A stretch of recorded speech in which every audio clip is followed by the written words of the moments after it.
So when it comes to nonlinear systems, so we call them nonlinear systems because the highest exponent for all the variables that we see is no longer 1.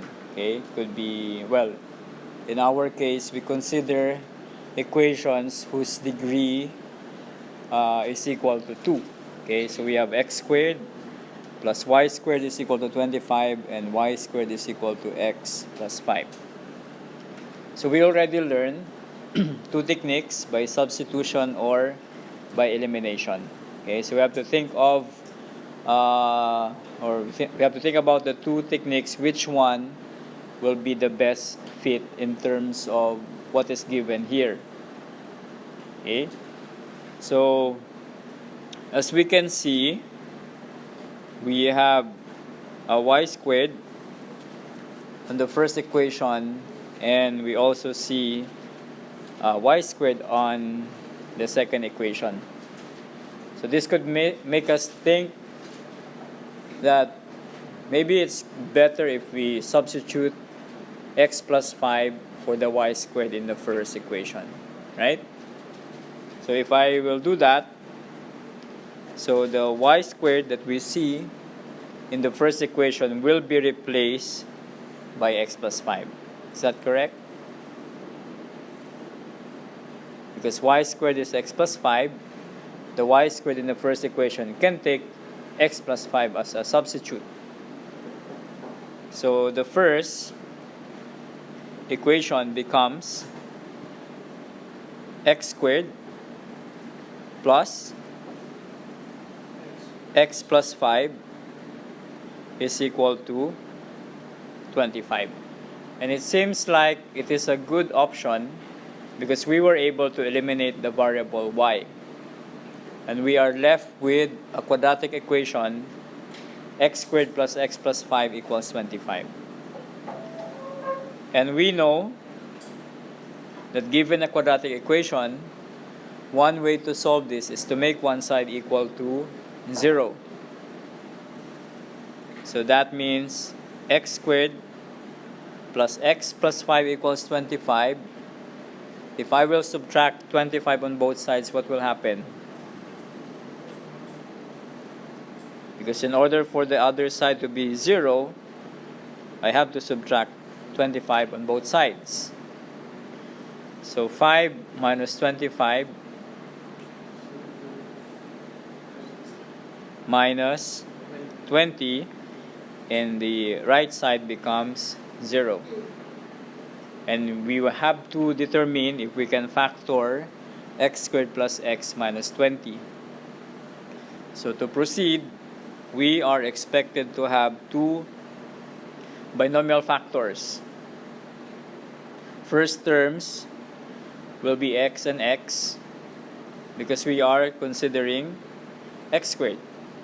So to create an x squared, we have to have x times x. Where are we getting the numbers for the second terms of each binomial? Where do we base the numbers there? You have x squared, you have x, you have 20 or minus 20. How do you find the numbers that will go with the x? Factor of 20. Okay, to be exact, factor of or factors of negative 20.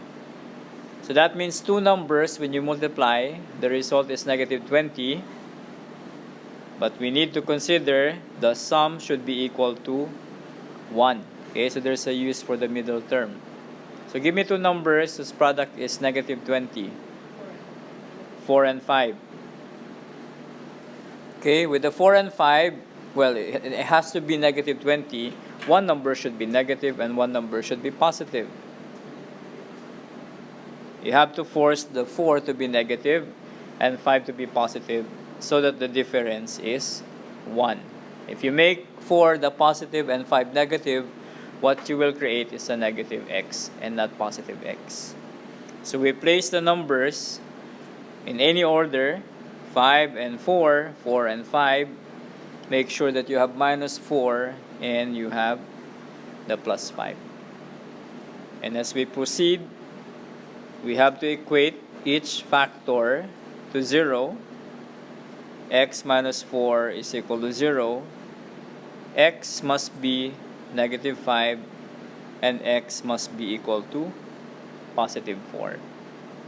So from there, we were able to find the two x values. But we're not yet done. Each x will have a corresponding y. Okay, so we have to get one of the equations, and this could be the better between the two. Okay, so given y squared is equal to x plus 5, we start with using x equals negative 5. This one. And that means y squared is equal to negative 5 plus 5, replacing x by negative 5. What is negative 5 plus 5? 0. So this is equal to 0. So what is the y? When you square it, it will be equal to 0. 0. So y must be 0. So in terms of the solution, it means when x is negative 5, then the y must be equal to 0.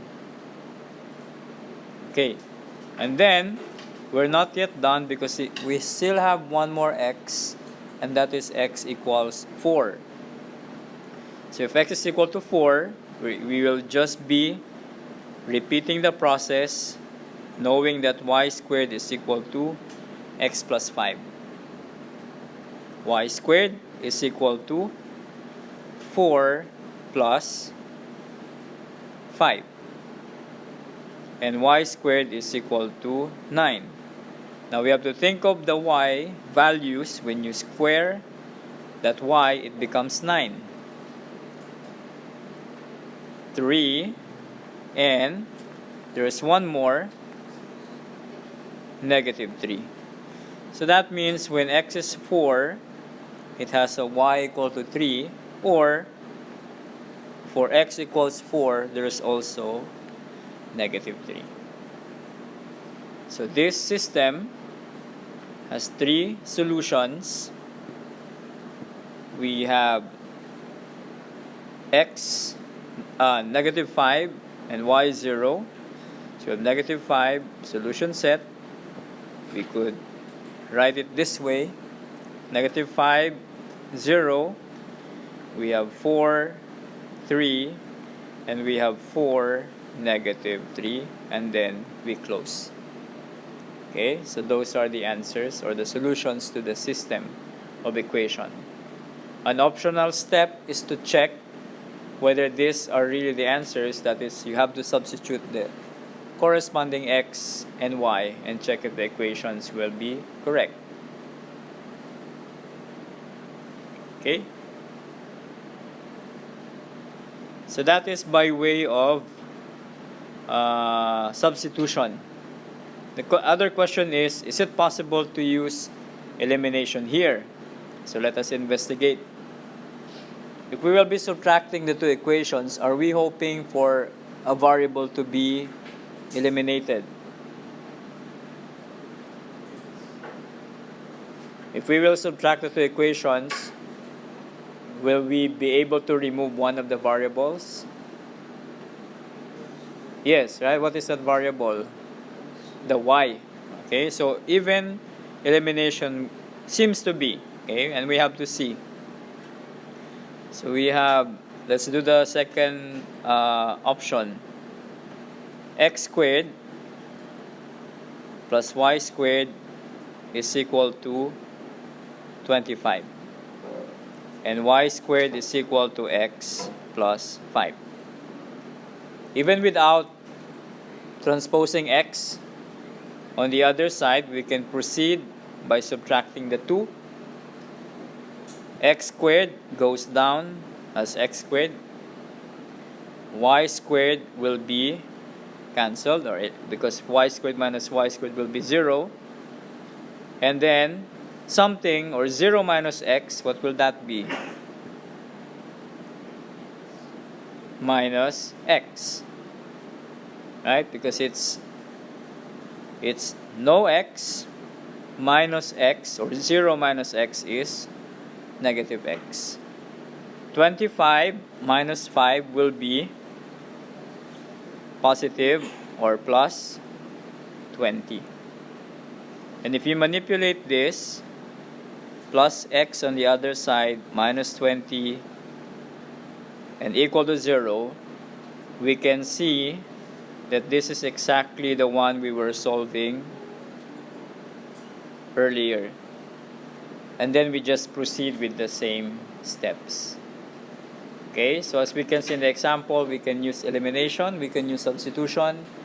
So, and it's not complicated to do either substitution or elimination. Okay, are there any questions?